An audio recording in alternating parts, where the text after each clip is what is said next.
Bonjour et bienvenue sur le support de cours de Cross-Border Trading sur le SEO. Alors qu'est-ce que le SEO? Le SEO, c'est le référencement, le positionnement sur les moteurs de recherche comme Google, Yahoo, Bing, Baidu.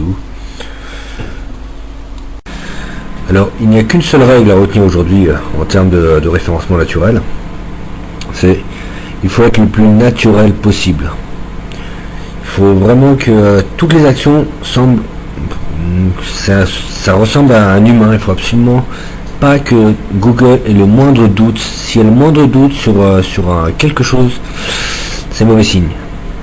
Et donc les vieilles techniques SEO comme soumettre dans 1000 annuaires, ça Google déteste. Aujourd'hui Google déteste vraiment. En 2009-2010, Google promettait de faire la chasse au SEO. Là, il est clairement entré dedans et il tue toute démarche SEO.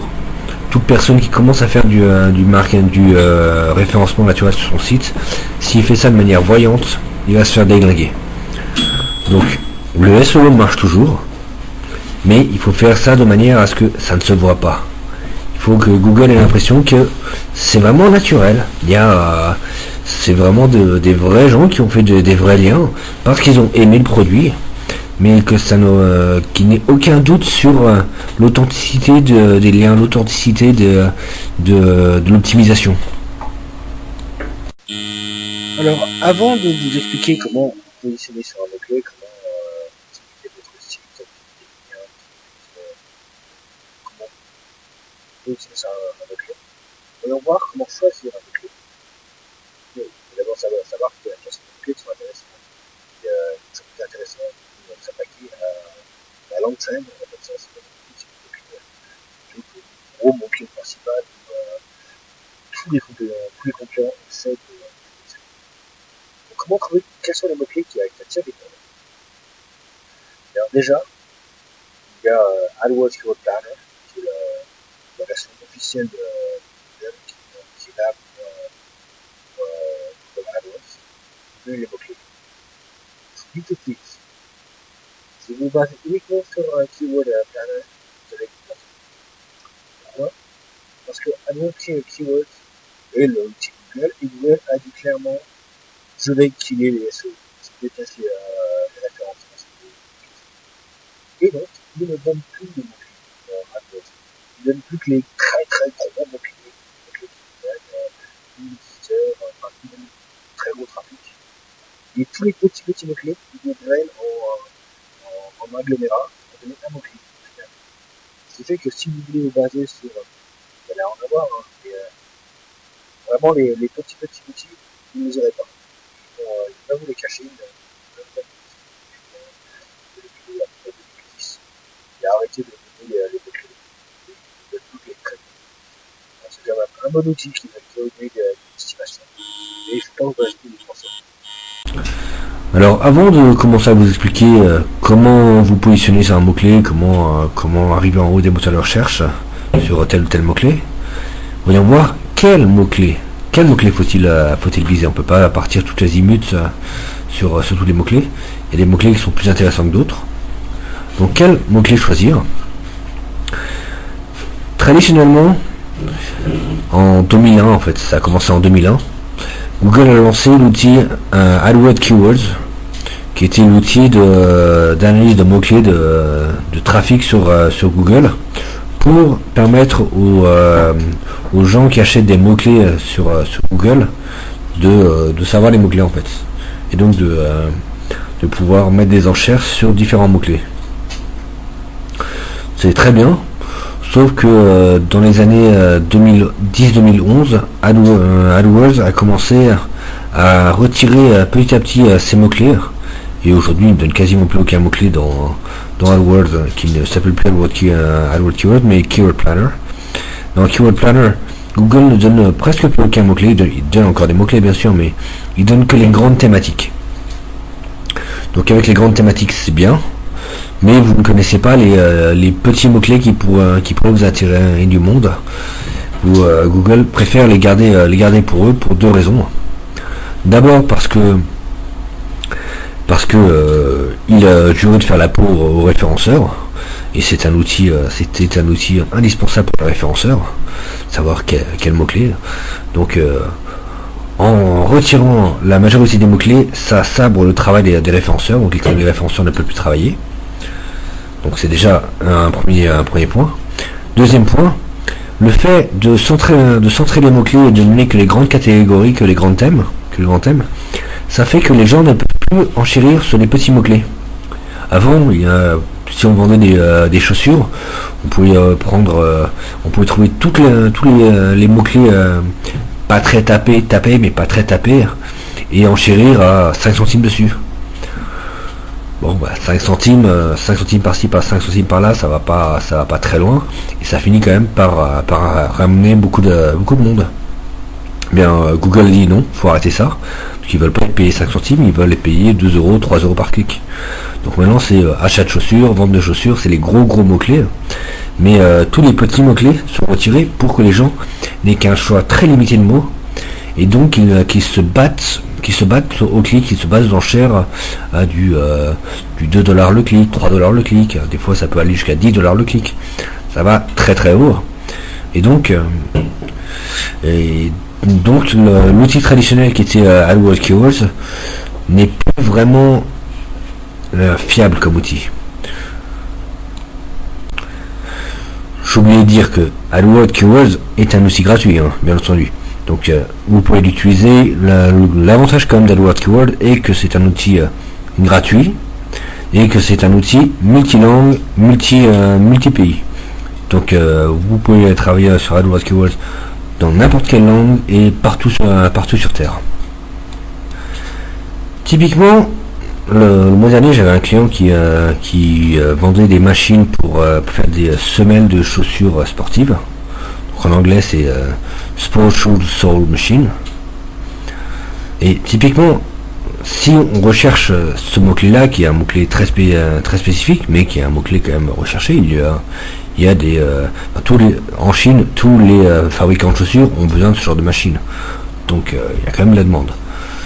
Eh bien, quand on regarde sur AdWords Keywords, Google vous dit que il n'y a rien. Il n'y a strictement rien pour lui.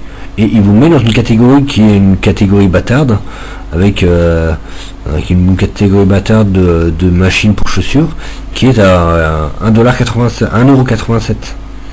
Donc le peu de mots-clés tapés ne les intéresse pas.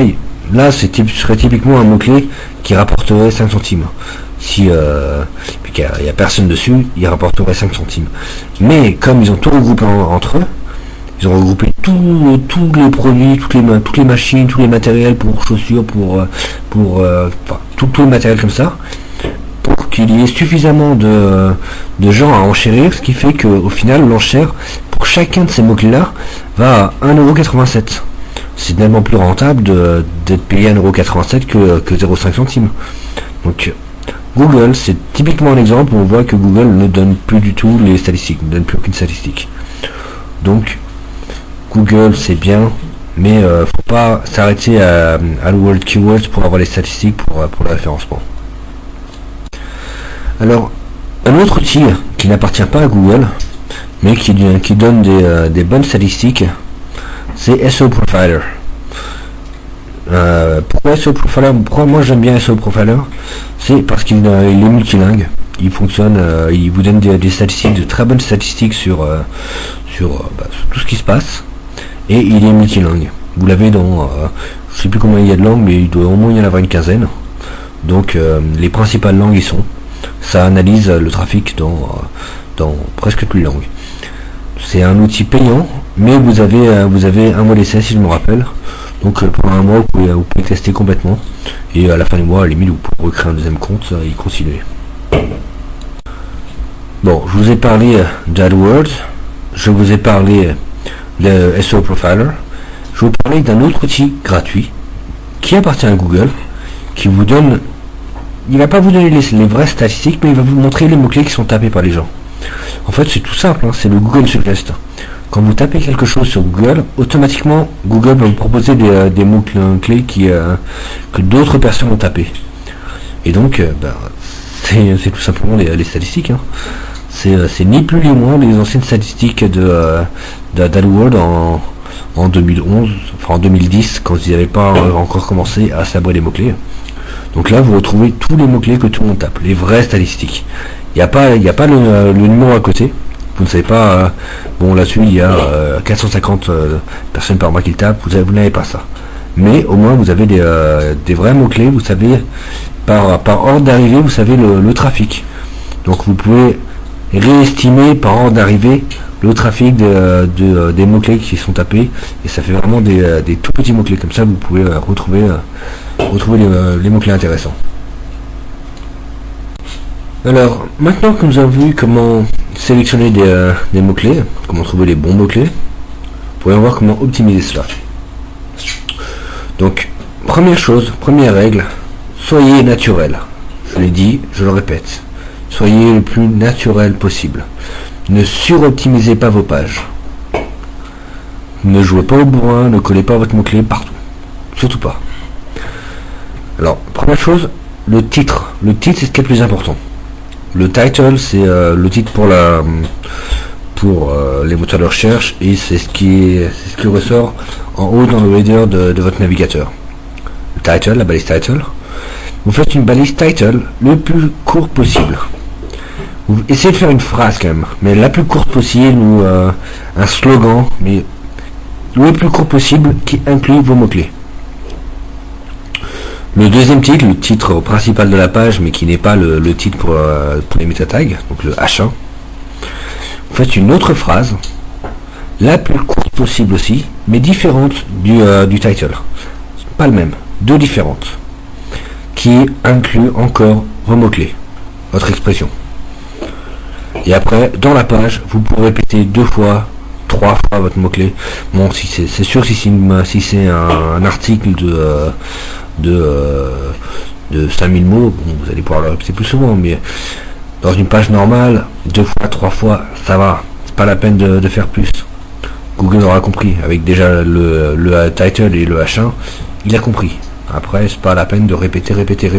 Si vous répétez trop, ça va faire sous-optimisation, ça va être louche. Google va pas aimer.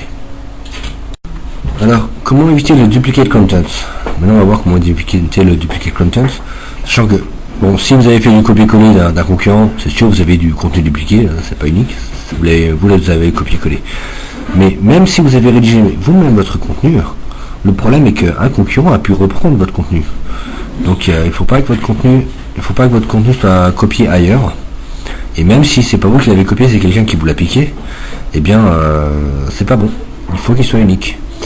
Pour voir si quelqu'un a piqué votre contenu, ou pour voir si même vous avez fait du contenu dupliqué sur votre site ou ailleurs, vous pouvez utiliser l'outil Copyscape. C'est un outil, il est gratuit pour, je sais plus combien de requêtes, mais vous pouvez quand même y aller. Vous pouvez faire beaucoup de requêtes avant que le système ne vous l'interdise. Donc vous pouvez scanner, vous pouvez bien scanner votre site pour voir tout le contenu qui est dupliqué. Il va vous indiquer exactement, il va surligner tous les éléments qui ne sont pas bons. Et là, vous pourrez alors le corriger tout simplement. Alors pour le link building, aujourd'hui, il faut vraiment faire du lien à partir de plateformes dont Google a une confiance absolue. Google a une